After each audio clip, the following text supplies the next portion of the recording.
हमारे चैनल में खुश आमदीद। चलें शुरू करते हैं आज की कहानी। सुबह के 10 बज रहे थे और मैं अपने बेटे अयान के स्कूल फंक्शन में जाने के लिए तैयार हो रही थी। वो सुबह 7 बजे ही ड्राइवर के साथ जा चुका था और जाते जाते मुझे 10 बजे तक पहुंच जाने की ताकीद कर चुका था। मैंने उससे कहा भी था कि मैं नहीं आना चाहती, मगर वो जिद पर अड़ा रहा क्योंकि उसने एक ड्रामे में हिस्सा लिया हुआ था और वो चाहता था कि मैं उसका रोल देखने लाजमी आऊँ। इसके अलावा उसकी 7वीं जमात में पहली पोजीशन आई थी, तो उसने अपने स्कूल वालों को कह रखा था कि वो अपनी मामा के हाथों इनाम लेगा। मैं उससे क्या बताती कि मैं क्यों घर से बाहर नहीं निकलना चाहती, क्योंकि मुझे हर पल यही लगता था कि कोई हमारी जिंदगियों पर नजर रखे हुए है। मुझे ऐसे लगता था जैसे हर पल 2 आंखें मेरे ताक़ुब में हैं। मेरे शौहर इस वक्त शहर से बाहर थे और मैं नहीं चाहती थी कि सब बताकर उनको परेशान कर दूं। मुझे पहले लगता था कि शायद मैं वहम कर रही हूँ, मगर फिर आहिस्ता आहिस्ता समझ आई कि मैं वहम नहीं कर रही थी। वाकई कोई था जो हमारे घर और जिंदगियों पर नकब लगाना चाहता था। मैंने यही सोचा कि फंक्शन ख़त्म होते ही बेटे को लेकर सीधा भाई के घर चली जाऊंगी। अगरचा मेरी भाभी अच्छी थी और उससे मेरे रहने पर कोई एतराज़ नहीं होता था, मगर मैं फिर भी अपने शौहर की गैर मौजूदगी में अपने घर रहना ही पसंद करती थी। मगर अब ऐसा लग रहा था जैसे सब कुछ बिगड़ने वाला हो। मैं परेशान कुन सोचों में उलझती हुई बेटे के स्कूल पहुंची तो अयान की टीचर जल्दी से मेरे पास भागती हुई आई और कहने लगी, मिसेस उस्मान, आपको मालूम भी था कि अयान ने शो में हिस्सा लिया हुआ है और उसे 7 बजे यहाँ होना था। इसके बावजूद आप उससे अब लेकर आ रहे हैं। कहाँ है वो? मैं उससे डांटूं तो टीचर की बात सुनकर मेरे कदमों तले से ज़मीन खिसक गई। मैंने चीख कर कहा, क्या कह रही हो? मेरा बेटा तो सुबह 7 बजे का आ चुका है। अब की बार टीचर भी परेशान होकर बोली, नहीं, वो यहाँ नहीं आया। आया होता तो मैं आपसे क्यों पूछ रही होती। मैं इसकी बात सुनकर बाहर भागी और ड्राइवर का गिरेबान पकड़ लिया। वो बेचारा हाथ जोड़कर कहने लगा, मैं तो बरसों से आपका मुलाजिम हूँ, मैं नमक हरामी कैसे कर सकता हूँ? मैंने खुद अयान बेटे को सुबह यहाँ गेट के पास छोड़ा था। ड्राइवर बेचारे का भी कोई कसूर नहीं था, मैं उसे जानती थी। फिर अयान कहाँ गया? मैंने शोहर को फ़ोन कर दिया, फिर भाई को भी बुला लिया। सबको यही परेशानी थी कि अयान को कौन उठा कर ले गया। सीसीटीवी से पता चला कि वो खुद एक गाड़ी में बैठ रहा था। ऐसा लग रहा था जैसे वो गाड़ी वाले को अच्छे से जानता हो। मैं दंग रह गई कि मैंने तो अयान की ये तरबियत तो की नहीं कि वो किसी भी गाड़ी में बैठ जाए। अब सिवाय इंतज़ार करने की कोई हल नहीं था। हमारी तवक्को के इन मुताबिक 1 बजे एक अनजान नंबर से कॉल आई। कॉल सुनते ही मोबाइल मेरे हाथ से छूटकर नीचे जा गिरा, क्योंकि वही हुआ जिसका खदशा था, जिसका डर इतने दिनों से मुझे खाए जा रहा था। वही हुआ, वो अपनी अमानत वापस ले गए। 10 साल बाद मेरा माजी फिर से सामने आ खड़ा हुआ था और मैं भूल ही गई थी कि अयान को किसी भी वक्त वो लेने आ सकते हैं। मेरा नाम फारिया हमीद है। मैं एक अच्छे और मुअज़्ज़ज़ घराने से ताल्लुक़ रखती थी। मेरा एक ही भाई था जिससे मैं बहुत प्यार करती थी, वो भी मुझ पे जान छिड़कता था। मैंने बेहतरीन स्कूल और कॉलेज में पढ़ाई की और पढ़ाई ख़त्म होते ही मेरे वालिदैन को मेरी शादी की फ़िक्र होने लगी, मगर मैंने उन्हें अपनी पसंद के बारे में साफ साफ बता दिया कि मैं सिर्फ उस्मान से शादी करना चाहती हूँ। मुझे याद पड़ता था कि जब मैं पढ़ने के लिए यूनिवर्सिटी में गई थी तो तब मैं बहुत अकेली थी। शुरू में मेरी कोई भी दोस्त ना थी। यही बात मुझे बहुत परेशान करती थी। मैं पूरा दिन अकेले ही रहा करती और यही सोचती रहती कि काश किसी तरह मेरी भी कोई दोस्त बन जाए। पहले ही सेमेस्टर में मेरी एक लड़की से दोस्ती हुई और फिर हम एक साथ ही रहते थे। वो मेरे ही हॉस्टल में रहा करती थी और फिर हमने एक ही रूम भी ले लिया। उससे मेरी दोस्ती अच्छी खासी हो गई थी। आहिस्ता आहिस्ता फिर हमारा एक पूरा ग्रुप सा बन गया, जिसमें हम समेत 2 मज़ीद लड़कियां और 3 लड़के शामिल थे। वो हमारे अच्छे दोस्तों की तरह थे। तीसरे सेमेस्टर में जाकर हमारे ही ग्रुप के एक लड़के ने मुझे प्रपोज कर दिया। वो उस्मान था, जो हमारे ग्रुप का सबसे लायक शरीफ लड़का था, लेकिन वो बहुत कम गो था, बस अपने काम से काम रखता और कम बातें करता। मुझे भी वो पसंद आने लगा था। यूनिवर्सिटी ऑफ होते ही हम दोनों किसी पार्क में चले जाते और वहाँ बैठे रहते थे। फिर मैंने ही उसे शादी के लिए कहा। उसने अपने घर बात की और मैंने अपने घर, और फिर हमारी शादी हो गई और मैं रुखसत होकर अपने ससुराल आ गई। शादी के बाद उन्होंने जॉब करना शुरू कर दी तो ज़्यादा वक्त उनका वहीं गुजरने लगा। हमारी पसंद की शादी थी। रिश्तेदारों के लिए ये एक नापसंदीदा बात थी। उन्होंने मेरे घर वालों को बहकाने की हर मुमकिन कोशिश की और कहा कि ये कभी इस घर में खुश नहीं रह सकेगी क्योंकि लड़का अच्छा नहीं है। मगर मेरे वालिदैन ने हमेशा मेरी बात पर यकीन किया। मेरे शौहर ने मेरी सहूलत के लिए घर में मुलाजमा भी रख ली थी। वो मुझसे 5-6 साल छोटी थी, लेकिन वो बहुत खूबसूरत थी। उसकी आंखें नीले रंग की थी। वो मेरा बहुत ख्याल रखती और शाम को मेरे पाँव भी दबाया करती थी।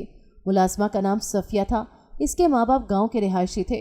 वो भी गाँव से ही इधर आई थी। मेरे शौहर का भी बहुत ख्याल रखती थी। मेरे घर में सब इस मुलाजमा को मुलाजमा नहीं, घर का ही एक फ़र्द समझते थे। हम घर में 6 अफराद थे, जिनमें मेरे सास ससुर, मेरे शौहर, मेरी नंद, मुलाजमा और मैं थी। इसको घर में एक अलग कमरा दिया गया था जहाँ वो रहा करती थी और अक्सर 2-3 माह बाद अपने गांव से हो आती। एक बार वो गांव गई हुई थी। जब वो वापस आई तो बहुत खुश लग रही थी। मैंने उससे खुशी का राज पूछा तो हंसने लगी और फिर शर्माते हुए कहने लगी कि ऐसी कोई बात नहीं है मालकन, मैं तो यूं ही बस खुश हूँ। मैंने भी इतना ध्यान न दिया और बात आई गई हो गई। इससे मेरी अच्छी खासी दोस्ती सी हो गई थी। वो मुझसे अपनी हर बात शेयर करने लगी थी। इन्हीं दिनों में मेरे शौहर की पोस्टिंग कहीं दूसरे शहर में हो गई। उन्होंने मुझे भी अपने साथ जाने का कहा, लेकिन मैंने हामी न भरी, ये सोच कर के सास ससुर समझेंगे कि मैंने ही जाने का इरादा किया है। मेरे सास ससुर ने मुझे बहुत सपोर्ट किया और कहा कि अगर तुम जाना चाहती हो तो चली जाओ। मैंने शौहर की वजह से हामी भर ली और हम दूसरे शहर में शिफ्ट हो गए। मुझे घर का सारा काम खुद करना पड़ता था। मैंने अपने घर में कपड़े तक न धोए थे, लेकिन इधर आकर सारा काम मेरे कंधों पर आ गया।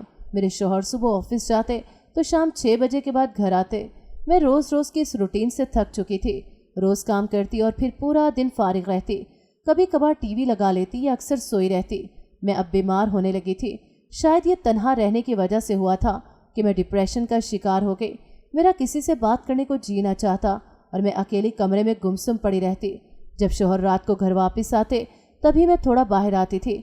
उन्होंने भी मेरी तबीयत में फ़र्क सा महसूस किया और मुझसे पूछा भी था कि कोई बात है तो बताओ, क्यों परेशान हो, किस चीज़ की परेशानी है। वो दरअसल मुझे परेशान नहीं देख सकते थे। मैंने उनको वहम कह के झुटला दिया और कहा कि ऐसी कोई भी बात नहीं। मेरे सास ससुर अक्सर कभी हमारे घर रहने के लिए आ जाते थे और फिर वो कई कई दिन यहाँ रहा करते। जब भी वो आते मैं हैरत अंगेज तौर पर बिल्कुल ठीक हो जाती और इससे पूरी रात बातें करती रहती या फिर उसके लिए नए नए खाने बनाती। उनको खुश करने की हर मुमकिन कोशिश करती। उन्होंने भी मुझे अपनी औलाद की तरह ही समझा था और हमारी शादी में भी कोई खफगी जाहिर न की, लेकिन अपने बेटे की खुशी में खुश रहने की तरजीह दी थी। जब वो चले जाते तो मैं फिर से अकेली हो जाती। मुझे यहाँ आए काफ़ी देर हो गई थी, लेकिन मैं कभी कमरे के अलावा कहीं नहीं गई थी, ना ही कभी बाहर गई थी। हालांकि हमारे यहाँ पास ही बाजार भी लगते थे, लेकिन मैं कभी अकेली वहाँ नहीं गई। एक दिन मैं छत पर गई ताकि वहाँ से बाहर का नज़ारा कर सकूं और देखूं कि आसपास कितने घर हैं। जब हम नए नए यहाँ शिफ्ट हुए थे तब यहाँ हमारे आस पड़ोस से हमारे घर 1-2 दिन खाना आया था। गोया उन्होंने दोस्ती का हाथ बढ़ाया था, लेकिन मैं अपनी असली सुस्ती की वजह से कभी किसी से घुल मिल न सकी। मुझे अपने घर में ही सुकून आता था। मैं जब छत पर गई तो मैं वहाँ देखकर हैरान रह गई, क्योंकि छत पे मैं एक बिल्ली और उसके छोटे छोटे बच्चे देखे थे जो जाने कब से यहाँ रह रहे थे। मैं दोबारा भागी भागी नीचे गई और वहाँ से बिल्ली और उसके बच्चों के लिए दूध ले आई और उनके सामने रख दिया। उन्होंने मेरी तरफ नहायत शफकत से देखा और मियाँ मियाँ करने लगे। मेरा अब दिन का ज़्यादा हिस्सा इन बिल्लियों के साथ गुजरने लगा था। वो मुझसे काफ़ी हद तक मायूस हो गए थे। फिर ऐसा हुआ कि जब मेरा उनके साथ दिल लग गया था तो वो बिल्लियाँ एक दिन अचानक गायब हो गईं। मैं काफ़ी परेशान हुई, उनको बहुत ढूंढा, लेकिन वो न जाने कहाँ चली गई थी। मेरी पहले जैसी हालत हो गई। मैं घर में अकेली रहती तो घर मुझे काट खाने को दौड़ता और अक्सर ऐसा होता कि मुझे लगता कोई और भी इस घर में मौजूद है। मैं अब डरने लगी थी तो अक्सर चीखें मार देती। मेरे शौहर ने मुझे कुछ दिनों के लिए ससुराल भेज दिया ताकि मैं थोड़ा ठीक महसूस करूं, लेकिन इसके बाद फिर वैसी ही कैफियत होने लग गई। अब मेरी सास ने मेरे शौहर को एक तजवीज़ पेश की और कहा कि मुलाजमा को भी साथ ही ले जाओ, बहू अकेली डरती होगी। हमारी मुलाजमा सफ़िया, जिससे मेरे जाने के बाद घर भेज दिया गया था, अब वो फिर से वापस आ गई। मेरी सास ने उसे वापस बुला लिया था और उससे कहा कि वो मेरे साथ शहर जाए और वहाँ रहा करे। इसके घर वालों को कोई मसला न था, इसलिए उन्होंने चुपचाप इसे मेरे साथ भेज दिया। वो मेरे साथ ही रहती तो मुझे इस खौफ का नामो निशान तक भूल गया। हम दोनों अक्सर बाजार भी चले जाते थे। मुझे ऐसे महसूस हुआ जैसे कोई हमारा ताक़ुब कर रहा है, और ये एक बार नहीं हुआ था। जब जब हम बाजार गए मुझे ये महसूस होता रहा। जो ही मैं पीछे मुड़कर देखती तो वहाँ कोई एक शख्स भी मुझे न मिलता जो हमें देख रहा होता। वहाँ तो बाजार में बहुत से लोग आए हुए थे। मैंने उसे वहम समझकर झटक दिया और यही सोचा कि आजकल शायद मैं कुछ ज़्यादा ही सोचने लगी हूँ। हमारी शादी को 1 साल हो गया था और अभी तक हमारी कोई औलाद न थी। मुझे ससुराल वाले तो अभी तक कुछ न कहते, लेकिन मैके की तरफ से मेरे रिश्तेदारों ने मेरा जीना हराम कर दिया था। ये कह कह कर के इसका शौहर नामर्द है, तभी अब ये माँ नहीं बन सकती। मैं इनकी बातों से परेशान रहने लगी और एक दिन अपने शौहर से ये बात की तो उन्होंने हंसकर टाल दिया और कहा कि औलाद तो देता अल्लाह है, फिर लोगों का क्या, वो जो भी बोलते रहे। मैं एक दिन चोरी छुपे अस्पताल गई और गायनी से मशवरा करके अपने टेस्ट करवाए और घर आ गई। अब मुझे रिपोर्ट्स का शिद्दत से इंतज़ार था। जब मेरी रिपोर्ट्स आई तो मैं ये देखकर बहुत हैरान रह के मेरे सर पर जैसे छत ही गिर गई हो, क्योंकि मेरी रिपोर्ट्स में साफ साफ लिखा था कि मैं बांझ हूँ और कभी भी माँ नहीं बन सकती।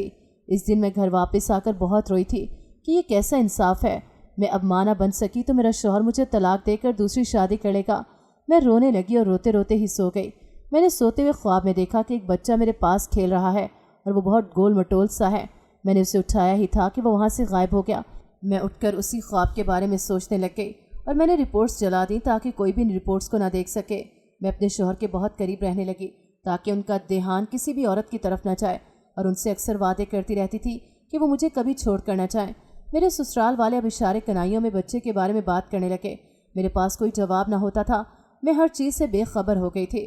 कुछ दिनों बाद मैंने अपनी मुलाजमा को ऐसी हालत में देखा कि मुझे यकीन ही ना हुआ। वो कई दिनों से बीमार थी, उसे उल्टियाँ होने लग गई थी। मैं उसे डॉक्टर के पास लेकर गई तो उन्होंने यही कहा कि बदहज़मी की वजह से है और उसे कुछ दवाइयाँ लिख कर दे दी। उसे अक्सर चक्कर आने लग जाते। मैं डर गई थी कि ये किसी बड़ी बीमारी में मुब्तला लगती है। रफ्ता रफ्ता मैंने गौर किया कि सफ़िया के पेट भी बढ़ गया है और वह अब मुश्किल से चलती थी। मैं उसके बारे में कुछ ऐसा वैसा नहीं सोच सकती थी क्योंकि वो मुलाजमा बहुत अच्छी थी और तो और वो अभी तक कंवारी थी। इसकी शादी नहीं हुई थी, वरना तो मुझे यही लगता कि शायद वो हामला हो गई है। इससे मैंने एक दिन उसकी तबीयत बिगड़ने पर सवाल किया तो उसने जो कुछ मुझे बताया मैं सुनकर ठटक गई और उसकी किस्मत पर मातम मनाने लगी। वो बेचारी कम उम्र हसीन मुलाजमा किसी की हवस का शिकार हो गई थी। मैंने उससे पूछा कि वो कौन है तो उसने मुझे कुछ भी न बताया और बस इतना ही कहा कि एक रात को उसके कमरे में कोई शख्स आया था और उस शख्स ने उसके साथ ज्यादती कर दी। अब वो कहीं भी मुंह दिखाने के काबिल न रही। उसने डॉक्टर से मशवरा किया तो उन्होंने कहा कि अब अबॉर्शन नहीं हो सकता क्योंकि काफ़ी वक्त बीत चुका है। अगर अब अबॉर्शन करवाया तो उसकी मौत भी हो सकती है और बच्चे की भी जान जा सकती है। अब मैं बहुत परेशान हुई क्योंकि ये मुलाजमा मेरी ही जिम्मेदारी थी और इस ऊंच नीच पे उसके घर वाले उसे कभी माफ़ न करते। मैंने एक गेम खेलने का सोचा और ये कहकर मुलाजमा को कहीं दूर ले जाती हूँ ताकि किसी को कानो कान खबर ही ना हो। मैंने ये बात अपने शौहर को भी नहीं बताई। मैं नहीं चाहती थी कि उनको परेशानी हो। खुदा का करना ऐसा हुआ कि मुझे मुलाजमा को कहीं भी लेकर जाना न पड़ा और मेरे शौहर खुद ही ऑफिस की तरफ से किसी लंबे ट्रिप पर मुल्क से बाहर चले गए और अब वो इधर ही हमारे घर बिना किसी परेशानी के रहने लगी। मैंने एक दिन उससे एक बात कही और वो मेरी बात आसानी से मान गई। मैंने उससे कहा कि अगर तू ये बच्चा मुझे दे देती तो तुम्हारी बदनामी भी नहीं होगी और मुझे भी बच्चा मिल जाएगा। मैंने अपने ख़ानदान में ये बात फैला दी कि मैं माँ बनने वाली हूँ। मेरे शौहर रोज़ मुझे वीडियो कॉल करते और मुझे अपना ख्याल रखने को कहते। वो बहुत खुश थे, उनकी खुशी का कोई ठिकाना ना था। उन्होंने कहा कि वो आते हुए मेरे और बच्चे के लिए कपड़े वगैरह लेकर आएंगे। मेरे ससुराल जब ये बात पता चली तो मेरी सास यहाँ रहने आ गई और उन्होंने मुझे कहा कि अब तुम ज़रा सा भी काम मत किया करना, सारे काम मुलाजमा ही करेगी। वो यहाँ थी तो बेचारी मुलाजमा को अपनी इस हालत में भी काम करने पड़ते थे और वो मुश्किल से ही मगर काम करने लगती थी। मुझे उसकी हालत पर रहम आता था और दुख होता था। मेरी सास को मैंने वापस भेजा और कहा कि आप बीमार रहती हो, आप जाकर घर रहो, यहाँ तो बहुत मुश्किल होती होगी।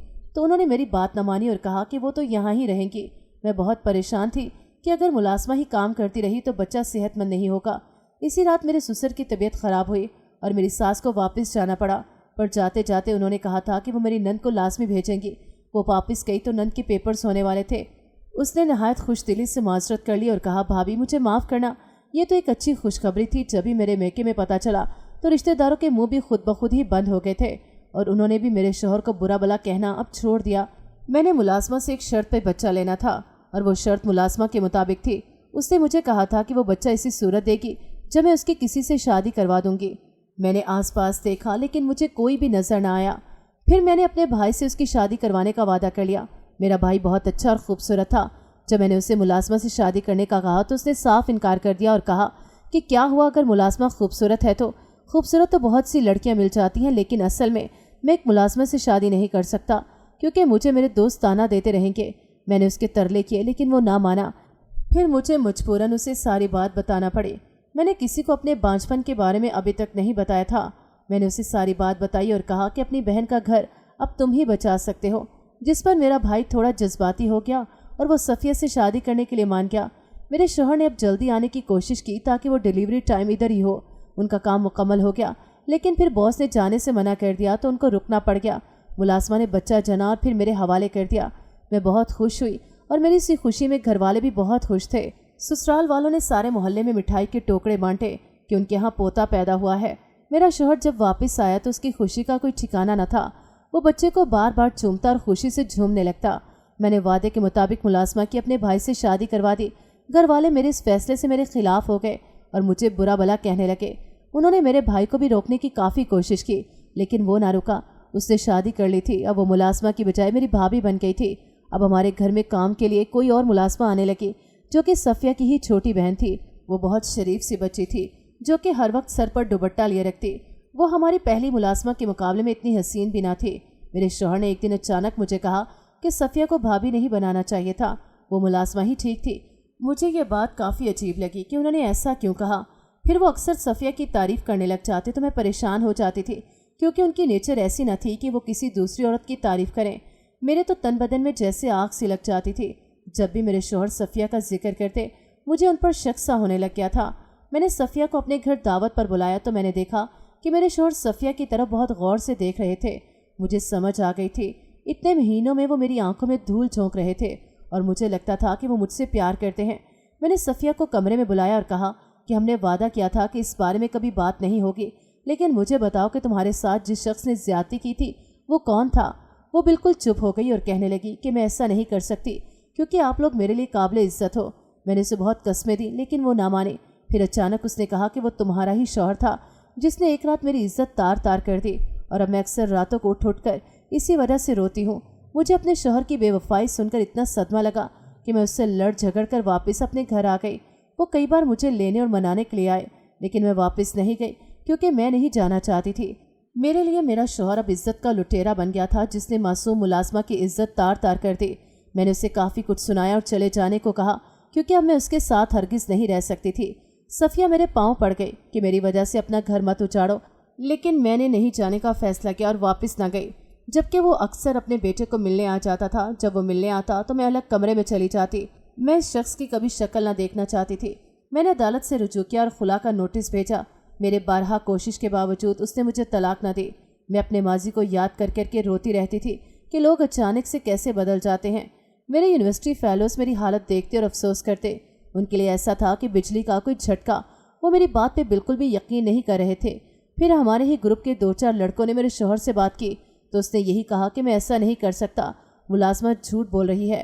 میرے فیلوز نے مجھے بہت سمجھایا کہ وہ ایسا نہیں ہے، وہ تو ہم سے گروپ میں سے بہت شریف ہوا کرتا تھا اور سب سے الگ تھا، لیکن میں نے اس کی بات پر یقین نہ کیا اور اپنی بھابھی کے ساتھ رہنے لگی۔ وہ میرا بہت خیال رکھتی تھی اور میرے بچے کا بھی ہر ممکن خیال رکھتی تھی۔ وہ اکثر میرے سامنے ہاتھ جوڑا کرتی کہ میری وجہ سے اس کا گھر بس گیا تھا اور وہ اب اپنے گھر بہت سکھی تھی۔ میں اسے خوش دیکھ کر خوش ہوتی تھی۔ میرے ماں باپ نے مجھے بہت کہا کہ تمہارا شوہر بہت اچھا ہے، واپس گھر چلی جاؤ، لیکن میں نے کہا کہ میں اکیلی کہیں بھی رہ لوں گی، لیکن اس کے ساتھ نہیں۔ میرا بچہ بڑا ہو رہا تھا، صفیہ اس کے آس پاس ہی چمٹی رہتی تھی اور میں اب اس بات سے پریشان ہونے لگ گئی تھی کہ وہ بار بار کیوں میرے بچے کے ساتھ ہوتی ہے۔ وہ ایسے ظاہر کرواتی تھی جیسے وہ اس کی ماں ہے اور میرا کوئی حق ہی نہیں۔ میں اب پریشان ہونے لگ گئی تھی۔ وہ اکثر بچے کو رات اپنے پاس بھی لے جاتی اور ادھر ہی سلاتی۔ میں نے اکثر منع کرنے کی کوشش کی، لیکن وہ ایسا منہ بنا لیتی تھی کہ مجھے لگتا شاید میں ہی اس کے ساتھ غلط کر رہی ہوں اور اپنے ذہن سے غلط فہمی کو مٹاتی رہی۔ اب روز روز میری پریشانی بڑھتی گئی کیونکہ وہ ملازمہ یعنی میری بھابھی روز میرے بچے کی ناک میں کچھ لگا جاتی۔ میں نے اسے پوچھا، لیکن وہ کہہ دیتی کہ یہ تو ہماری رسم ہے، کوئی رواج ہے۔ عجیب لگتا تھا کہ میرا بچہ ہوتے ہوئے بھی وہ کسی اور کے ساتھ زیادہ خوش رہنے لگا تھا۔ ایک دن میرا بچہ بیمار ہو گیا اور بالکل ایسا بیمار کہ کھانا پینا چھوڑ گیا اور ہر وقت رونے لگ گیا۔ بہت سے لوگوں نے کہا کہ اسے ڈاکٹر کے پاس لے جاؤ، لیکن صفیہ مجھے ہمیشہ منع کر دیتی اور کہتی کہ ڈاکٹر کے پاس جانے سے یہ ٹھیک نہیں ہوگا، اس کو فلاں بابا کے پاس لے جاؤ، اس کو نظر لگی ہے، اس کا صدقہ دو، نظر اتارو۔ میں نے اس کی ہر بات مانی اور اپنے چھوٹے سے بچے کو لے کر اس کے بتائے پتے پر جاتی رہی، کبھی کسی بابے کے پاس، کبھی کسی کے پاس۔ اسی طرح کبھی کالے بکرے کا صدقہ دیتی اور کبھی مرچیں وارتی رہی۔ اس سے بھی ذرا آرام نہ آیا اور میرے سارے پیسے اسی پہ لگ گئے۔ میں اب بھائی سے مانگتی تھی، وہ بھی نہایت شرمندگی سے۔ وہ بڑا دل رکھتے ہوئے مجھے بلا جھجک پیسے تھما دیتا اور کہتا کہ بچے کا علاج کروا لو، پیسے کی فکر نہ کرو۔ میں نے ایک دن بچے کو گاؤں میں کسی ڈاکٹر کے پاس لے گئی۔ اس نے دوائی لکھ کر دی اور کہا کہ بچہ بہت بے چین ہے، اسے کوئی نظر نہیں لگی، بس یہ بیمار ہے، اس کا خیال رکھو بہت زیادہ، ورنہ اس کی جان کو بھی خطرہ ہو سکتا ہے۔ میں نے ڈاکٹر کی دی ہوئی دوائی بچے کو دی تو وہ تھوڑی دیر کے لیے چپ ہو گیا اور سکون سے سو گیا۔ وہ سکون سے سویا تو مجھے بھی بہت سکون سا ہونے لگ گیا۔ اس ڈاکٹر سے بھی مکمل آرام نہ آیا۔ دوائی کھاتے ہی بچہ تھوڑی دیر کے لیے چپ ہو جاتا اور رونا بند کر دیتا۔ लेकिन फिर यही हालत हो जाती। मेरा शौहर मेरे बच्चे से एक दिन मिलने आया तो मैं उसे गोद में लिए बैठी थी। वो आया तो मैं उसे छोड़कर जा न सकी क्योंकि वो बहुत मुश्किल से सोया था। मेरा शौहर बच्चे को देखकर फिक्रमंद सा हुआ और मुझसे पूछने लगा कि इसे क्या हुआ है, इतना कमज़ोर क्यों लग रहा है। जिस पे मैंने उसे सारी बात बताई और कहा कि ये कई दिनों से सो नहीं पा रहा। वो मेरी बात से फिक्रमंद हो गया और मुझे कहा कि फ़ौरन अपना सामान बांधो, हमें यहाँ से जाना है। जिस पे मैंने अना दिखाई और गुस्से में कहा कि मुझे यहाँ से कहीं नहीं जाना। उसने मुझे अपने लिए नहीं लेकिन बच्चे के ठीक होने के लिए कहा और मिन्नत की कि यहाँ वो ठीक नहीं रह सकता। मैंने अपना सामान बांधा और हम शहर को लौट गए। इस दौरान सफिया ने मुझे गले लगाया और कहा, बच्चे का ख्याल रखना। उसने मेरे शौहर के होते हुए बच्चे को ज़्यादा प्यार न किया और ना ही उसने मुझे रुकने के लिए मजबूर किया। शायद वो मेरे शौहर के सामने कुछ बोलना न चाहती थी। अगले दिन मैं शहर के अस्पताल अपने बच्चे को लेकर गई तो मेरी जैसे जान ही निकल गई। मुझे डॉक्टर ने कहा कि बच्चे को दवाई ही नहीं दी जा रही थी तो वो कैसे ठीक हो जाता। मैं बहुत हैरान और परेशान हो गई क्योंकि मैंने खुद उसे बाकायदगी से दवाई दी थी। फिर एक और सदमा ये लगा कि सारा कसूर ही इस मुलाजमा का था। डॉक्टर ने DNA टेस्ट किया और पता चला कि ये बच्चा तो मेरे शौहर का है ही नहीं। मैं ये सुनकर अपना सर थाम कर रह गई। इसका मतलब ये था कि मुलाजमा ने मेरे साथ झूठ बोला था और धोखा दिया था। गुस्से से मेरा खून उबलने लगा। मैंने अपने शौहर से रो रो कर माफ़ी मांगी और उन्होंने मुझे माफ़ कर दिया। अब ये बात थी कि आखिर मुलाजमा ने झूठ क्यों बोला और उसने मेरा घर क्यों उजाड़ा और मुझे अपने शौहर से मिलने से भी रोकती रही। वो खुद भी किसी जानवर नुमा इंसान के साथ मिली हुई थी। मैंने इस बार सफिया को खबर ना होने दी कि मुझे सच्चाई पता चल गई है। मैंने उसे सिर्फ इतना कहा कि तुम हमारे घर कुछ दिन के लिए आ जाओ, बच्चा तुम्हारे बिना उदास सा है।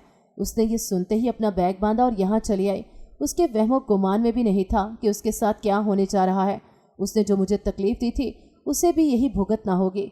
मैंने उसे ज़ोर से थप्पड़ मारा और कहा कि पूरी ज़िंदगी मैं तुम्हें बहन समझती रही और तुम तो नागन ही निकली, मेरे घर की दुश्मन, मेरे शौहर और बच्चे की दुश्मन। और वो रोने लग गई और कहा कि मुझे पहले ही किसी और से प्यार था। हम दोनों एक दूसरे से बहुत प्यार करते थे। ये ज़्यादती नहीं हुई थी बल्कि हम दोनों की रजामंदी की वजह से मैं हामला हुई थी। इसके बाद हमने अबॉर्शन करवाना चाहा तो तब वक्त निकल चुका था। मैंने उससे पूछा कि वो लड़का कौन था तो उसकी बात सुनकर जैसे मुझ पर क़यामत ही टूट पड़ी। उसने कहा कि वो लड़का कोई और नहीं, तुम्हारा ही भाई था जो कि अब मेरा शौहर है। मुझे बिल्कुल भी यकीन नहीं था कि ऐसा भी हो सकता है। मैं तो अपने शौहर की कस्में उठाने पर भी ना मानी थी और ये मेरे पीछे इतनी बड़ी गेम खेल गई। वो रोने लगी और कहने लगी कि अब अपने भाई को मत बताना ये बात, क्योंकि उसने वादा किया था कि ये बात कभी किसी को पता न चलेगी कि हमारा शादी से पहले अफेयर था। मैंने उसके सामने ठीक है तो बोल दिया, लेकिन मेरे दिल में खुलबली सी मची रही। मैंने अपने शौहर से मशवरा किया और उससे कहा कि अब क्या करना चाहिए और अपने झूठ पर भी माफ़ी मांगी और उससे बताया कि ये बच्चा हमारा नहीं है।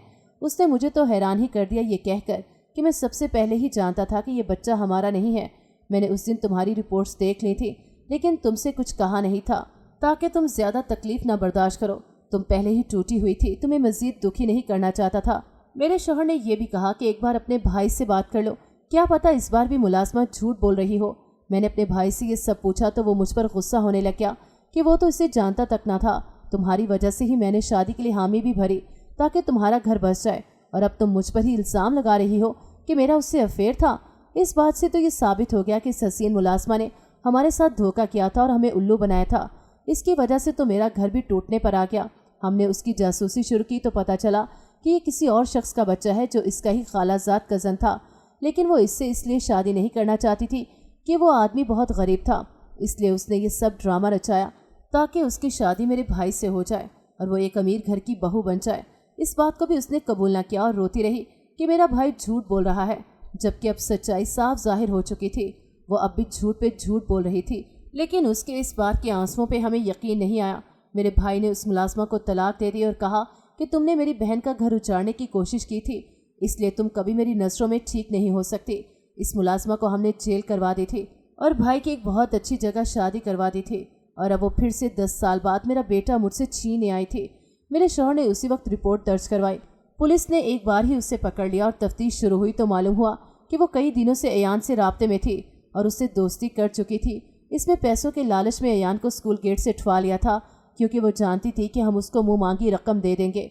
मगर एक बार वो फिर से लालच के हाथों मारी जा चुकी थी, क्योंकि अब की बार वो अगवा के जुर्म में पकड़ी गई थी और अब उसका एक लंबे अरसे से पहले बाहर आना मुमकिन नहीं था। मैंने अपने बेटे को गले से लगा लिया। मेरा शौहर कहने लगा, अयान तुम्हारा बेटा और तुम्हारी ही अमानत है, इसे कोई भी तुमसे जुदा नहीं कर सकता।